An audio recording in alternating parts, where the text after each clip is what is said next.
क्या यूपी में बन रहा है नया तीसरा मोर्चा? चंद्रशेखर आजाद, स्वामी प्रसाद और असदुद्दीन ओवैसी की नई सियासत।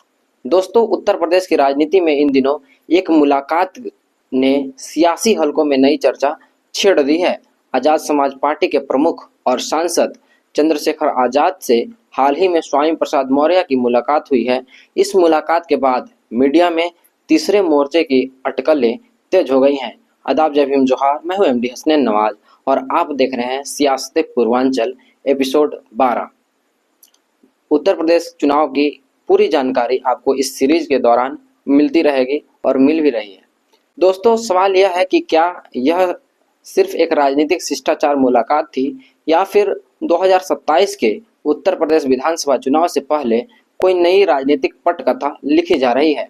इस सवाल का जवाब तलाशने के लिए हमें थोड़ा पीछे जाना होगा। बिहार विधानसभा चुनाव के दौरान असदुद्दीन ओवैसी, चंद्रशेखर आजाद और स्वामी प्रसाद मौर्य एक साथ दिखाई दिए थे। उन्होंने एक अलग गठबंधन बनाया था। तीनों नेताओं ने खुद को एनडीए और महागठबंधन दोनों से अलग एक विकल्प के रूप में पेश करने की कोशिश की थी।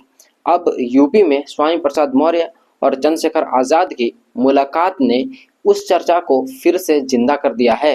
राजनीतिक विश्लेषकों का मानना है कि अगर भविष्य में ओवैसी, चंद्रशेखर आजाद और स्वामी प्रसाद एक मंच पर आते हैं तो यह दलित, पिछड़ा और मुस्लिम सामाजिक समीकरण को साधने की कोशिश हो सकती है।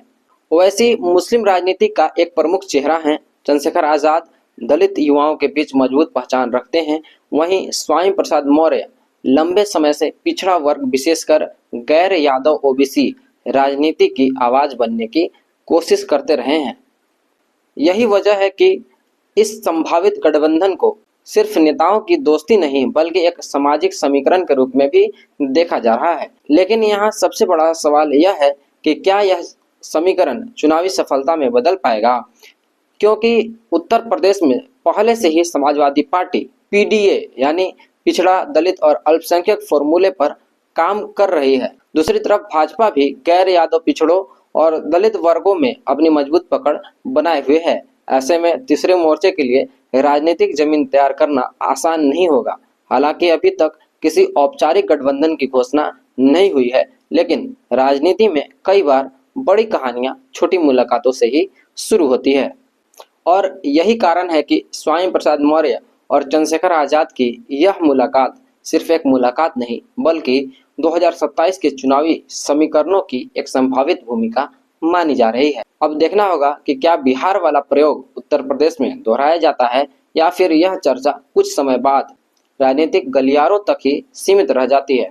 आपकी क्या राय है? क्या ओवैसी, चंद्रशेखर आजाद और स्वामी प्रसाद मौर्य का संभावित गठबंधन यूपी की राजनीति में नई ताकत बन सकता है या फिर यह तीसरा मोर्चा केवल चर्चा तक ही सीमित रहेगा? आपकी क्या राय है? क्या ओवैसी, चंद्रशेखर आजाद और स्वामी प्रसाद मौर्य का संभावित गठबंधन यूपी की राजनीति में नई ताकत बन सकता है या फिर यह तीसरा मोर्चा केवल चर्चा तक ही सीमित रहेगा? अपनी राय कमेंट बॉक्स में जरूर लिखिए। मैं हूं एमडी हसनैन नवाज और आप देख रहे हैं न्याय संवाद सियासत पूर्वांचल एपिसोड 12। और हमारी खबर अगर आप फेसबुक पर देख रहे हो तो हमारे फेसबुक पेज द स्टॉप को भी फॉलो जरूर करें। धन्यवाद। मैं एमडी हसनैन नवाज।